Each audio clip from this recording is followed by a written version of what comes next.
اجمل دوش بانطاليا. وشوفوا الازدحام، منظر خيالي. حاليا الساعة 6:30. شوف الشمس، شوف المنظر بعد ما صعدت. وهنا مسوين مكان خاص للصور. شوفوا الناس تجي تطق صور. اليوم راح يصير تجربتنا ننام على الساحل بأنطاليا. يعني راح انام هنا، ما راح ادفع فلوس على فندق ولا راح ادفع على اي شيء، راح انام بهذا الساحل اليوم كله هنا. المهم اجينا هنا، راح نخلي الاغراض، الناس كلهم داخلين بعد وقت ساعة 2 حاليا. الساحل كلش طويل، تقدر وين ما تريد تختار، كلها مجانا من البداية للنهاية. فقط الشمسيات اللي تريد تستخدم تدفع فلوس. أنا حاليا واقف بمكان خطر. شوف شلون إذا تنزل منه أنا قبل على البحر بتموت. شوف شلون صخر وحجار وهاي. بس شوف شلون الحكومة شو مسوي هيك حديداية حتى الناس لا توقع. الحديقة هاي هنا شوفوا، حتى مسوي كراسي إلهم. اجيت على هاي الحديقة، شوف المنظر إلا فد شي. شوفوا جمال الطبيعة، حتى الحدائق بانطاليا تختلف. طبعا هذا المكان كلش خطر دا تشوفون، بس حكومة محولها على أجمل حديقة بانطاليا. تستكشف جبال طبيعة أنطاليا كلها. شوفوا المنظر، صار لي 10 دقائق صافن. إذا أرجع هيك شوفوا منظر خيالي. شوفوا الروسيين شلون مختلفين. الأم مطلعت جهال هيك بالبايزيكل يفترون بأنطاليا. شوفوا شفت مقهى يبيع نراجيل. النراجيل مالتهم ب 800 ليرة، يعني تقريبا 20 دولار. بس المهم شوف المنظر، هيك مطل المقهى على البحر قبل. بنص الحدائق تشوفون أشجار الموز. شوفوا حديقة عادية مثلا هيك، هنا البيوت شقق ترجع هيك شجرة الموز. أول مرة أشوف هيك أشجار. شوفوا مغطي على السايتين، أشجار هيك تنفتح على الصفح. افتريت تركيا كلها، حتى العراق وتركيا ما شفت هيك أشجار، فقط بأنطاليا. ما أعرف نوعية الشجرة، بس شوفوا شلون تنفتح على السايتين طرفين. شوفوا كمية الأشجار بشوارع أنطاليا. شوفوا المنظر، عبالك لوحة فنية. هنا هذول العائلة جايبين كلاب مالتهم الحديقة. ليش لا؟ والله مرات واحد يصفن. تعرفون حتى الكلاب عايشين من هواية بشر، يعني عايشين أحسن من هواية بشر. كلاب بعض المدن، أنا مريت مثلا حتى باسطنبول بالجزيرة، أو رحت على إزمير، وحاليا بانطاليا، دا أشوف الكلاب صدقوا عايشين أحسن من بعض البشر. وهنا مسوين مكان خاص للصور. شوفوا الناس تجي تطق صور. شوف شلون ترتيب. خلي اقرب الكاميرا لكم شويه. تعالوا شوف المنظر. ويلي فد شي بالقوه دا اريد اوصل جوا حتى اشوف الاجواء شلونها. شفت مقهى الفيو مالتها المنظر الا خيالي. خلي اشوف لكم اياها. هنا الناس يجون يشترون القهوه مالتهم من هنا، يرجعون يجون يقعدون هيك على هاي القعده. بس ترجع المنظر خرافي. المنظر شوف المنظر، تسمعون الصوت؟ ازدحام كلش. راح اقرب الكاميرا. المهم شوف المنظر، راح اقرب الكاميرا لكم وشوفوا.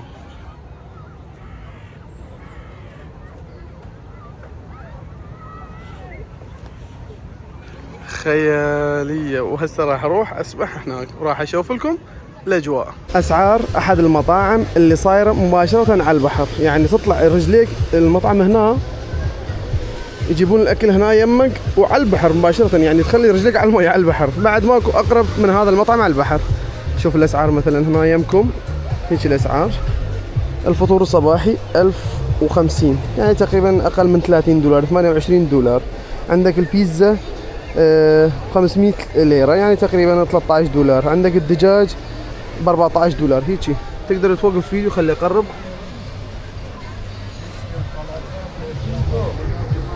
تقدر توقف الفيديو وتشوف السعر. تقريبا كل 400 ليرة 10 دولارات.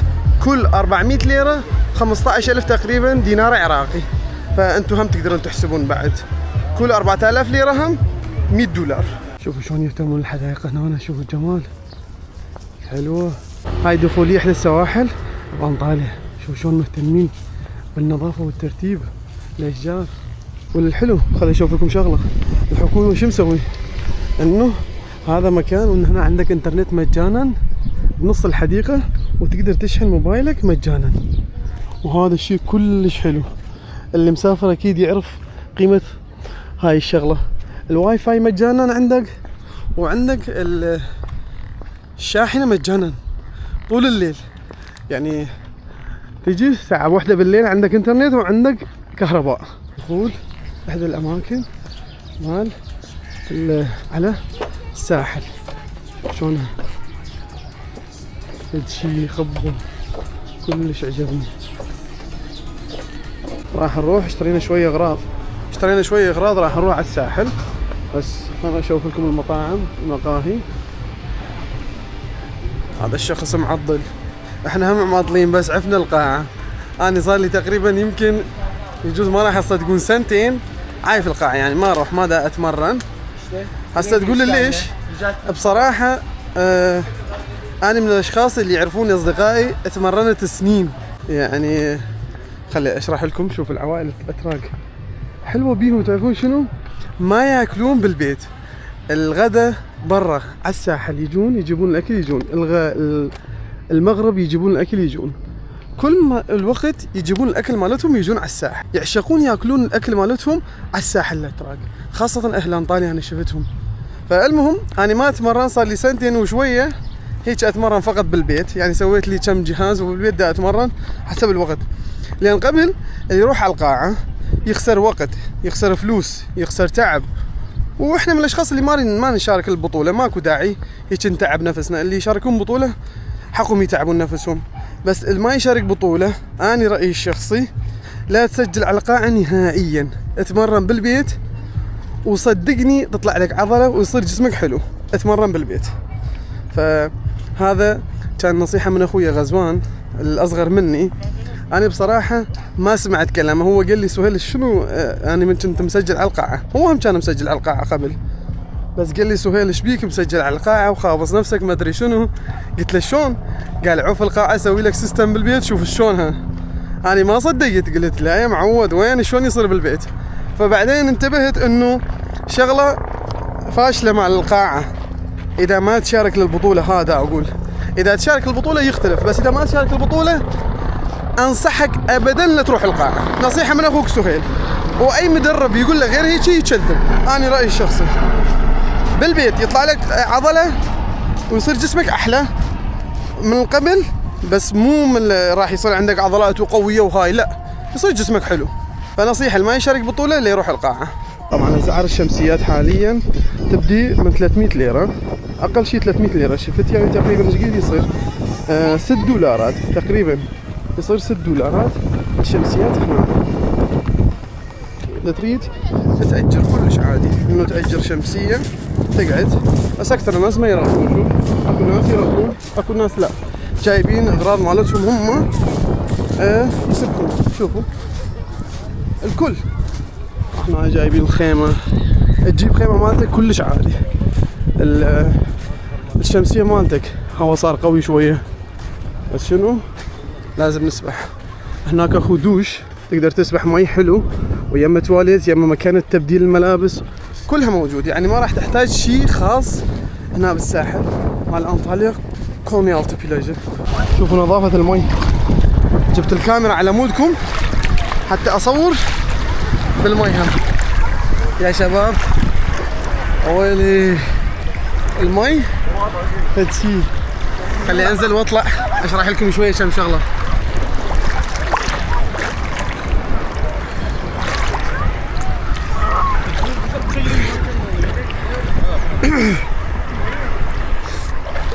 دخل مية بحلقي.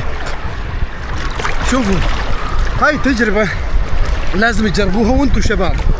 يعني اذا انت ولد لو بنية صح تقدر تربح فلوس، تقدر تسوي تجارة، ما امنعك من اي شيء، تقدر تلتزم بدينك، بس اهم شيء جرب هاي التجارب، تسبح بمي مال البحر وانت شاب، يعني بوقت شبابك لازم تجرب هاي التجارب. هسه دا اقول لصديقي اسبح، والله عمي فرصة، باكر نكبر ما نقدر نشوف هذا المي كلها، حتى لو تربح ملايين الدولارات شنو الفائدة وانت بوقت شبابك ما دخلت هيك مي. هسه لا تقول لي سهيل شنو يعني دخلت مي، متعة، راحة نفسية، تغيير جو، كل شيء. شوف الاجواء، الناس دا تسبح هيك. ارجع شوفوا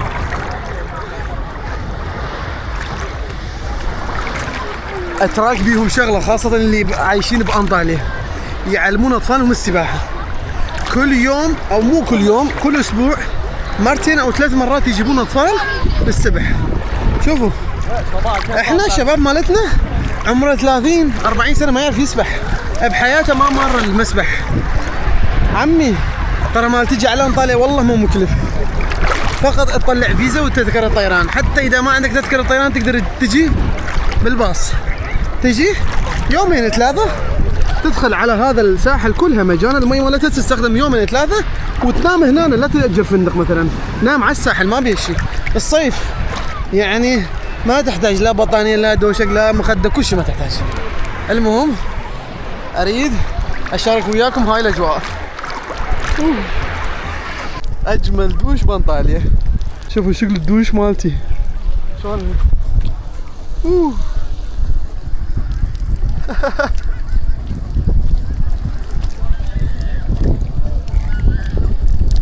تخيلوا راح الشمس، طلع القمر، وبعدها النمدة تسبح، المي كلش حار، بس شوفوا الازدحام.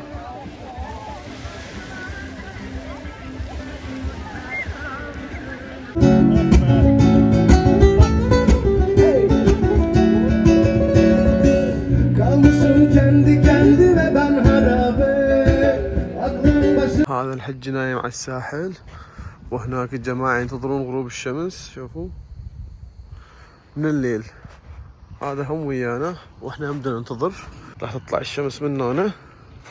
شوفوا الناس، واكو للعلم اكو ناس يسبحون، شوفوا لي جوا هناك بالبحر يسبحون كلش عادي. شوفوا هذا هم نزل يسبح، وهاي تقريبا بينت الشمس تضرب اللي هناك، بس راح تطلع من هنا. شوفوا هاي روسية يمكن عمرها بال60 70 سنة، نزلت تسبح بالبحر، رياضة صباحية ما ادري ايش اسميها. شوفوا شلون دا تسبح، راحت الساعة 6 الصبح. هاي الروسية هنا نايمة، هذا الاخ هنا كان نايم. انا هذول من الليل باقيين جايبين المشروب مالتهم يشربون ويعزفون من الليل للصبح، سبحوا هذول الجماعة. هناك هم عائلة. شوف الاجواء ما ظل شي، راح تشرق الشمس، وهسه طلع الشمس. شوف الاجواء صار هيجي، شوفوا منظر الشمس الا فد شي. حاليا الساعة 6:30. شوف الشمس شلون طلعت، شوفوهم. شوف الناس شلون يسبحون. انا هم قلت راح اسبح. حاليا الساعة 6:30. صورني المخرج المصور.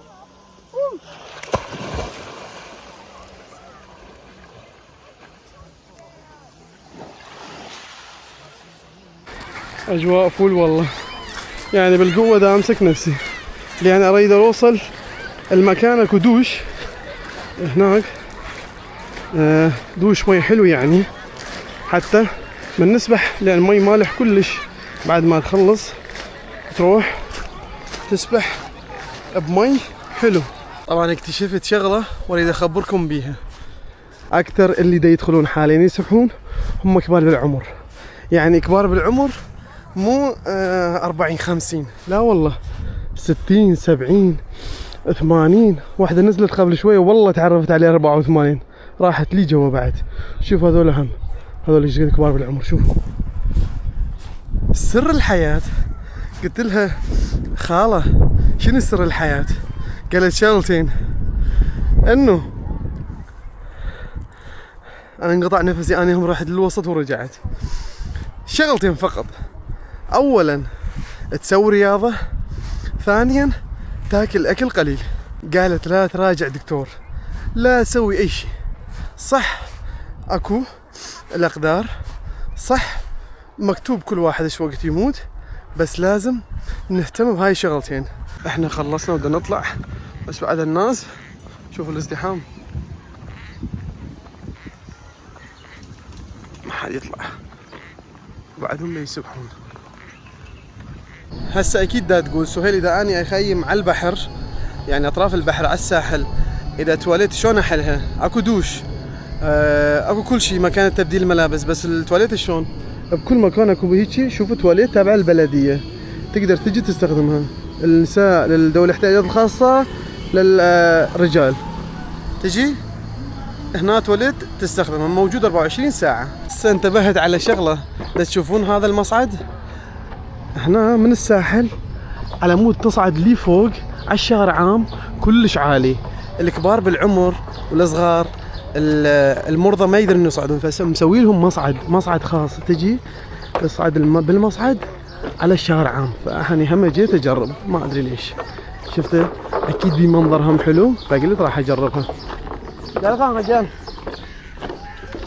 فتوقف بالسرة، شوفوا شلون النظام، حتى للصعود المصعد يوقفون السرة، يعني ما لك حق تدخل قدامهم. شوفوا وقفوا السرة بالسرة يصعدون.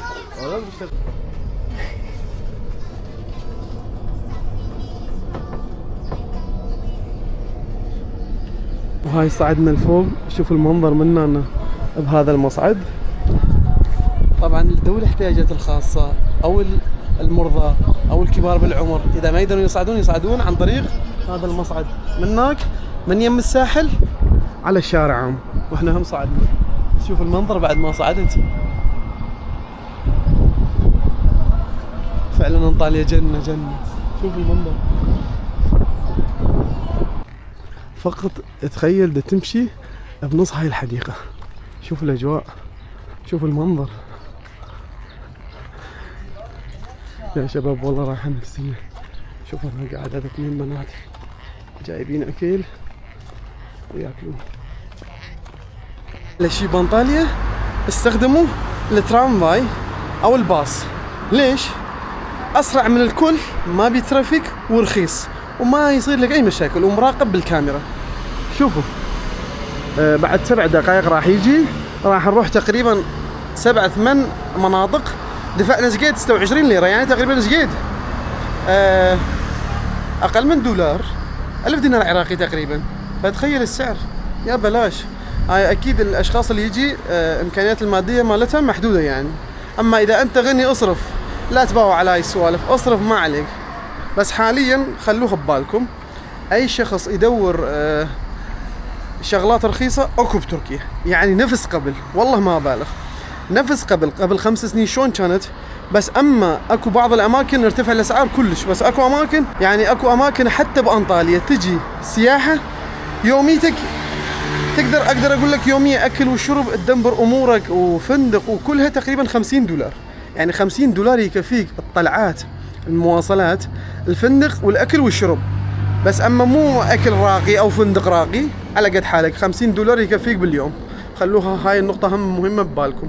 فيا شباب شفتوا الاجواء شلون؟ بقينا ليل كامل، بالليل ما قدرت اصور لان خلص عندي الشحن وما قدرت اشحن، وبعدين يلا اكتشفت انه اكو اماكن للشحن، ما دورت اني لان كنت تعبان ونمت شوية.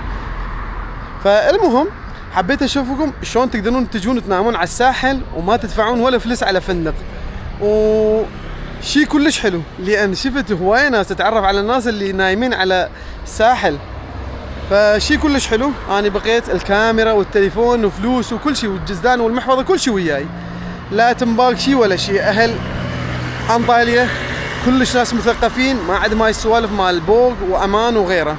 فالمهم كانت تجربة حلوة، حبيت اشوف لكم منطقة الساحل قونيالتو ومنطقة قونيالتو. كانت رحلة حلوة اليوم. راح نكمل بعد على كمر، على فتحية، على بودروم، راح اشوف لكم تقريبا مناطق جنة بتركيا. فابقى بالفيديو. اهم شيء لا تقصر ويانا باعجاب، لان احنا ما نقصر وياكم، فلا تقصرون ويانا باعجاب، لان كلش نتعب، نفتر، نصرف، حتى احنا هم نشوف ونشوف لكم من هم المناطق، نعطيكم الأسعار، نعطيكم معلومات حلوة قبل ما تجون. إذا تشوفون الفيديو كلش راح تستفادوا منها. فنلتقي فيديو أجمل. تحياتي للجميع. تقدر تتواصل وياي عن طريق الانستغرام، راح أخليها الرابط بالوصف. ادخل شوف الفيديوهات قصيرة وحلوة على الانستغرام. تحياتي للجميع.